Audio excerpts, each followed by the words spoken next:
يسرنا القرآن للذكر فهل من مدكر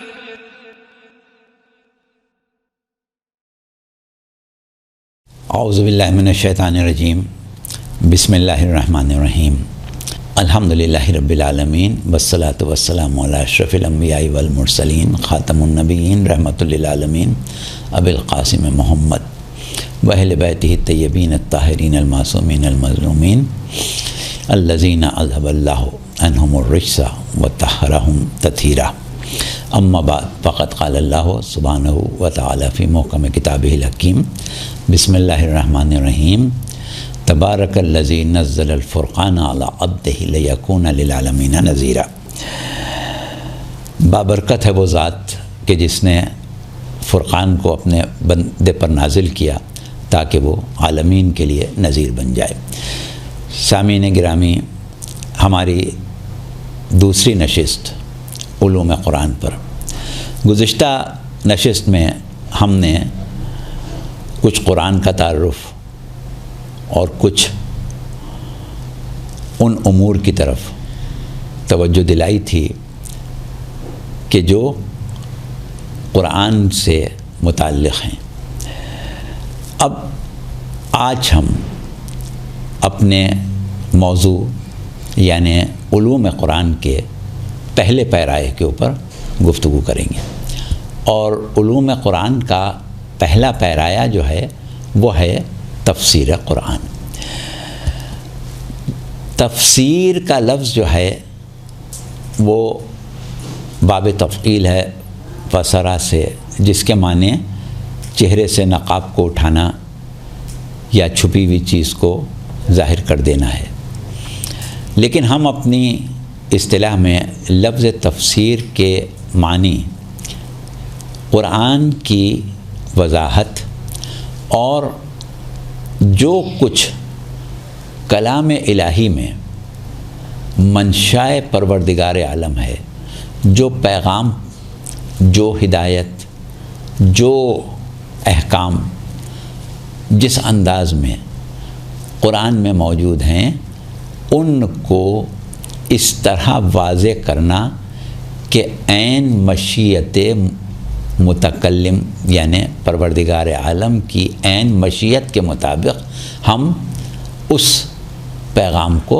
سمجھ سکیں۔ تو جیسا کہ ہم نے کہا کہ قرآن اتنی عظیم چیز ہے کہ وہ تا قیامت زندہ رہنے والا ہے، یعنی قرآن کبھی بھی فرسودہ ہونے والی کتاب نہیں ہے۔ ہم آپ کو ایک مثال دے دیں کہ دیکھیے، ہر زمانے میں بڑی بڑی انسائکلوپیڈیاز لکھی جاتی ہیں، 100 جلدیں، 150 جلدیں، 200 جلدیں۔ ماہرین علوم اس زمانے کے پوری کوشش کر کے، پوری محنت کر کے ان کو مرتب کرتے ہیں، اور بڑی قیمتی، بڑی مفید معلومات اس میں سب جمع ہو جاتی ہیں، بڑی قدر و قیمت ہوتی ہے اس کی۔ لیکن ایک زمانہ گزرنے کے بعد پتہ چلتا ہے کہ جو کچھ تحقیقات اس میں جمع کی گئی تھیں، جو کچھ لکھا گیا تھا، اب وہ زمانے کے اعتبار سے ناقابل قبول ہو گیا، فرسودہ ہو گیا، یا جسے آپ کہتے ہیں آؤٹ ڈیٹڈ ہو گیا۔ تو اتنی محنت اور کاوش کے بعد اتنی بڑی بڑی کتابیں بیکار ہو جاتی ہیں۔ لیکن قرآن ایک ایسی شے ہے کہ صدیاں گزر گئیں لیکن آج تک قرآن فرسودہ نہیں ہوا، اور نہ تا قیامت کبھی فرسودہ ہوگا۔ قرآن ہمیشہ زندہ ہی رہے گا۔ تو اب وہ شے کہ جس کو اس طریقے سے نازل کیا گیا ہو کہ وہ فرسودہ نہ ہونے پائے، تو یہ طے شدہ بات ہے کہ اس کی گہرائی، اس کی گہرائی، اس کے مفاہیم اتنے معنی خیز ہوں گے کہ یا پروردگار عالم سمجھے گا اور یا وہ سمجھیں گے کہ جنہیں پروردگار عالم نے راسخون فی العلم قرار دیا۔ کہ اس کی تعویل کوئی نہیں جانتا. وما یعلم تاویلہ الا اللہ والراسخون فی العلم. اس کی وجہ یہی ہے کہ قرآن جو ہے اس میں یہ صلاحیت ہے کہ وہ کبھی فرسودہ نہ ہو. زمانے کے علوم، فنون، عقول انسانی کسی منزل پر بھی پہنچ جائے، قرآن اس کی رہنمائی کے لیے آمادہ و تیار رہتا ہے. تو اس کا مطلب یہ کہ قرآن کوئی سطحی کتاب نہیں ہو سکتی. لہٰذا پروردگار عالم نے یہ ضروری سمجھا کہ قرآن کے نزول کے ساتھ ساتھ اس کی تعلیم دی جائے. اور جیسا کہ ہم نے گزشتہ تقریر میں بیان کیا تھا کہ پیغمبر اسلام صلی اللہ علیہ وآلہ وسلم نے اس ذمہ داری کو پورا کیا. اچھا، اب کیونکہ اس وقت جو ہماری گفتگو ہے وہ عام ہے، تمام مسلمانوں کی ہے، اس لیے ہم شیعہ عقیدے کی طرف نہیں جا رہے ہیں، وہ پھر انشاءاللہ آئندہ نشستوں میں جائیں گے. ابھی ہم دیکھیں کہ عالم اسلام میں قرآن کی تفسیر کی تاریخ کیا ہے. یہ بات تو طے ہو گئی کہ پیغمبر اسلام صلی اللہ علیہ وآلہ وسلم معلم کتاب ہیں، اور آپ نے اپنی پوری وہ زندگی کہ جو نزول قرآن کے زمانہ ہے 23 سال، تقریباً 12-13 سال مکے کے اور 11 سال مدینے کے، اس میں قرآن کی تعلیم دی. قرآن کی آپ تفسیر کرتے رہے، اور نہ صرف آپ نے تفسیر کی بلکہ تفسیر کو اس طرح لوگوں تک پہنچایا کہ ان کو ایک عقلی اور فکری میلان بھی دیا. کیونکہ قرآن بار بار تدبر کی دعوت دے رہا ہے، بار بار تفکر کی دعوت دے رہا ہے، بار بار غور و فکر کی دعوت دے رہا ہے. تو ظاہر ہے کہ معلم قرآن کی کاوش اور کوشش یہی ہونا چاہیے تھی کہ لوگوں میں قرآن فہمی کی ایک تربیت بھی دی جائے، سمجھایا بھی جائے اور سمجھنے کی تربیت بھی دی جائے. تو یہ کام پیغمبر اسلام اپنے زمانے میں کرتے رہے.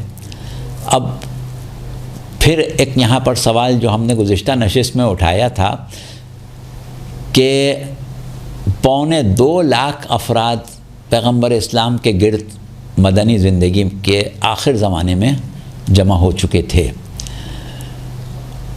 اب کتنے لوگوں نے حضور سے قرآن سیکھا اللہ بہتر جانتا ہے، یہ ہمارا موضوع نہیں ہے، علماء اس پر بات کر سکتے ہیں.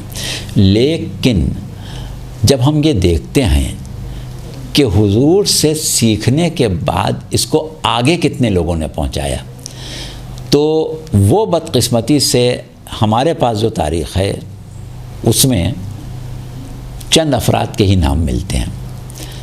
سر فہرست نام جناب عبداللہ ابن عباس کا ہے، اس کے بعد چند نام اور ہیں، یعنی گنتی کے 5-6 ناموں سے زیادہ نہیں ملتے عموماً. اب ہو سکتا ہے کہیں کسی کتاب میں 10-12 آدمیوں کے نام ہوں، 25 آدمیوں کے نام ہوں، لیکن بہرحال 2.25 لاکھ کی گنتی کے مقابلے میں تقریباً نہ ہونے کے برابر.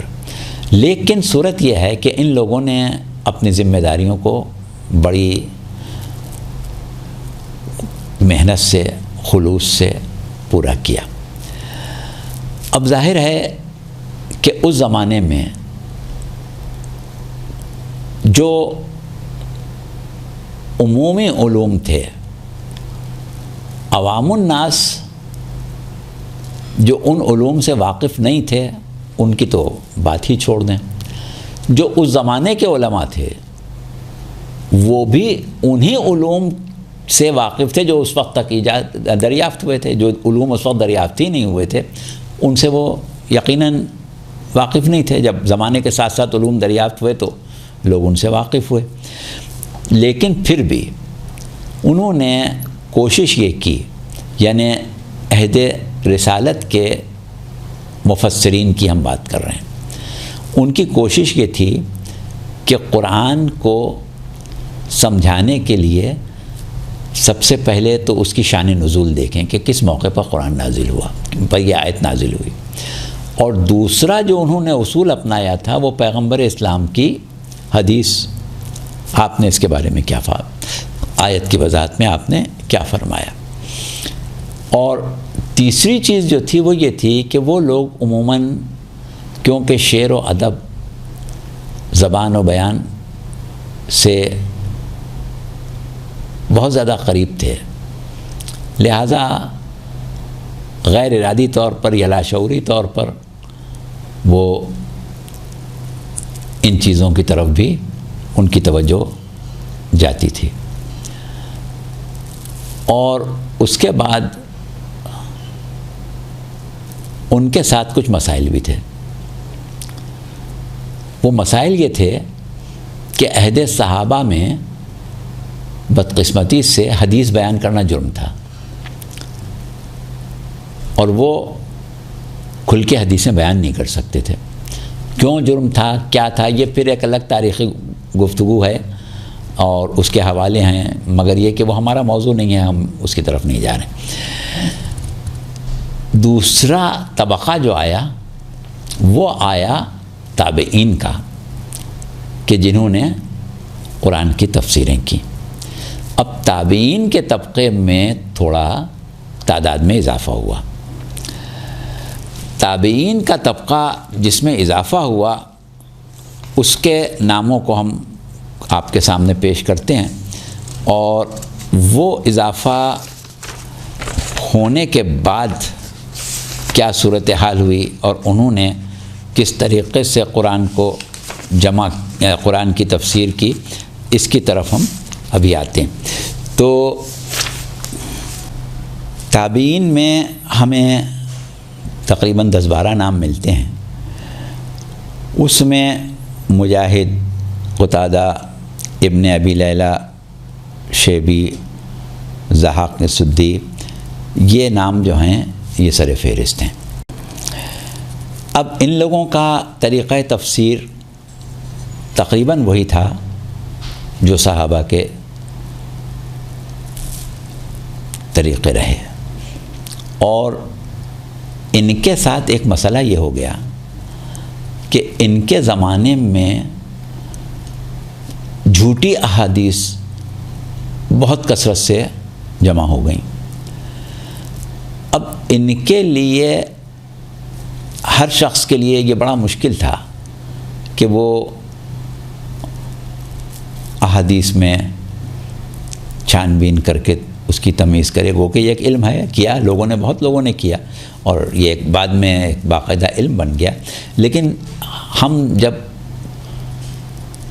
ایک مرتبہ جائزہ لیتے ہیں ان حدیثوں کا کہ جو تفسیر کے سلسلے میں تابعین نے اپنی تفسیر میں شامل کی، اس میں اکثر ایسی احادیث آ گئیں کہ جو مستند نہیں تھیں، بلکہ ایک لحاظ سے دیکھا جائے کہ ان احادیث کی وجہ سے لوگوں نے دھوکہ کھایا۔ تابعین کا دور بڑا مشکل دور تھا، یا یہ کہیں کہ عالم اسلام میں وہ دور جو پیغمبر اسلام کے تقریباً 4-5 سال بعد شروع ہوا۔ شروع تو جناب رسول خدا کے بعد ہی ہو گیا، لیکن 5-6 سال، 8 سال، 10 سال بعد اس کے نتائج ہمارے سامنے آئے۔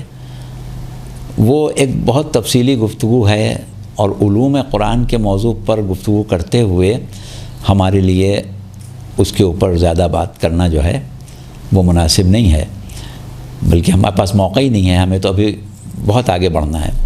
ہمیں تفسیر کے بعد آیات کی اقسام پر بات کرنا ہے، محکم کیا ہے، متشابہ کیا ہے، خاص کیا ہے، عام کیا ہے، مجمل کیا ہے، مبین کون آیتیں ہیں، ناسخ کیا ہیں، منسوخ کیا ہیں۔ اس کے علاوہ پھر ہمیں قرآن کی تفسیر و تطبیق کا فرق بیان کرنا ہے، اور یہ المیہ ہے عالم اسلام کا کہ تفسیر کم، تطبیق زیادہ ہوئی۔ پھر تفاسیر کی اقسام پر بات کرنا ہے، اور یہ بتانا ہے کہ سب سے بہتر انداز تفسیر کیا ہے، کس نے کون سا انداز اپنایا ہے۔ پھر اس کے بعد ہمیں آگے چل کے تحریف قرآن کے نظریات پر بات کرنا ہے، تدوین قرآن، جمع القرآن، اس کے اوپر بات کرنا ہے۔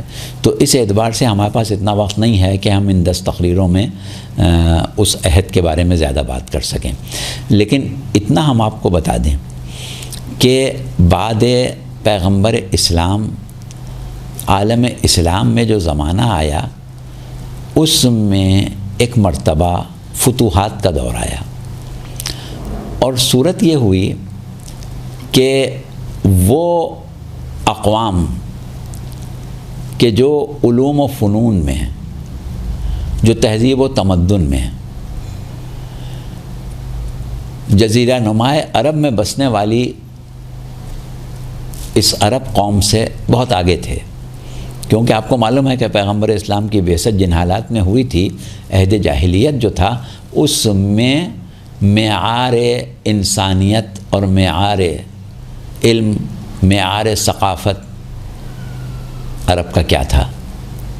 یہ تو اسلام آنے کے بعد صورتحال تبدیل ہوئی، کایا پلٹ ہوئی۔ اب ظاہر ہے کہ سب لوگوں نے تو سارے علوم و فنون نہیں سیکھ لیے تھے، لیکن جب یہ مسلمان تلوار سے غالب آ گئے اور وہ تمام اقوام عالم اسلام میں مخلوط ہو گئیں، تو ان کے عقائد و نظریات، ان کے فلسفے، ان کے روایات، اس کا عالم اسلام میں یعنی مسلمانوں میں، عالم اسلام سے مقصد ہمارا یہ نہیں ہے کہ اسلام کے احکام میں شامل ہو گئے، مطلب مسلمانوں کے اذہان پر اس کا بڑا اثر ہوا۔ اس کا نتیجہ یہ ہوا کہ یہ وہ عہد ہے جس میں مسلمان بہت سے نظریاتی گروہوں میں بٹ گئے۔ کوئی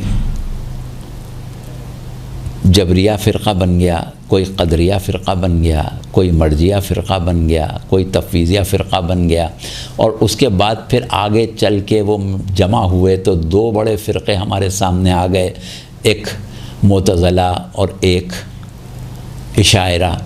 اب یہ ساری تاریخ ہمیں بیان نہیں کرنا ہے، مقصد کہنے کا یہ ہے کہ جب لوگوں کے اپنے اپنے نظریات ان کے اذہان میں بیٹھ گئے، اس کے بعد وہ بیٹھے قرآن کی تفسیر کرنے، تو عام طریقہ یہ ہو گیا کہ وہ پہلے اپنے ذہن میں ایک بات کو رکھ لیتے تھے، اس کے بعد کوشش کرتے تھے کہ قرآن کو اس پر منطبق کر دیں۔